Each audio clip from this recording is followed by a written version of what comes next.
नमस्कार शेतकरी मित्रांनो, महात्मा फुले कृषी विद्यापीठ राऊरी संलग्न मुळा एज्युकेशन सोसायटीचे कृषी महाविद्यालय सोनई, तालुका नेवासा, जिल्हा अहमदनगर अंतर्गत ग्रामीण कृषी जागरूकता आणि कृषी औद्योगिक कार्यानुभव कार्यक्रम दरम्यान आपल्या शिंगवे तुकाई या गावात मका बीज प्रक्रिया मार्गदर्शन आयोजित करण्यात आले आहे।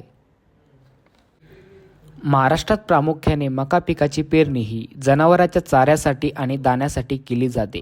मका पिकांवर येणारे विविध रोग व किडींचे नियंत्रण करण्यासाठी आपण सर्वांनी बीज प्रक्रिया करायला हवी।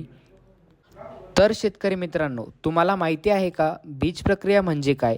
बीज प्रक्रिया कशी करावी आणि बीज प्रक्रिया केल्याने काय काय फायदे होतात? चला तर मग पाहूया बीज प्रक्रिया म्हणजे काय। बीज प्रक्रिया म्हणजे बियाणे पेरणीपूर्वी किंवा लागवडीपूर्वी त्यावर रासायनिक किंवा जैविक बुरशीनाशक, कीटकनाशक आणि जैविक खतांचा थर देणेच म्हणजेच बीज प्रक्रिया होय। चला तर मग पाहूया मका पिकावर बीज प्रक्रिया कशी करावी। सर्वप्रथम बियाणे पोत्याच्या गुणीवर व्यवस्थित पसरून घ्यावे। त्यानंतर कार्बेंडेझिम 20% अधिक मँकोझेब 50% हे घटक असलेले स्प्रिंट बुरशीनाशक 4 ग्रॅम प्रति किलो बियाणे या प्रमाणात वापरावे।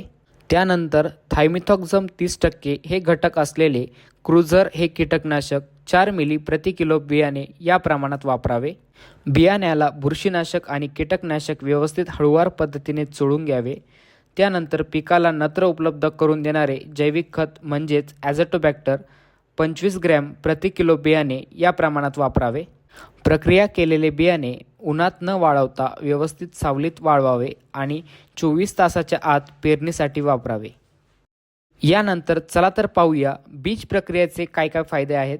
1. जमिनीतून व बियाण्याद्वारे पसरणाऱ्या रोगांचा उदाहरणार्थ मर रोग आणि मुळकूज इत्यादींचा प्रादुर्भाव टाळता येतो।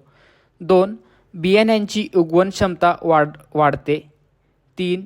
रोपे सतेज व जोमदारपणे वाढतात। 4. पिकांच्या उत्पादनात वाढ होते। 5. बीज प्रक्रियेसाठी कमी खर्च येतो, त्यामुळे ही कीड व रोग नियंत्रणाची किफायतशीर पद्धत आहे।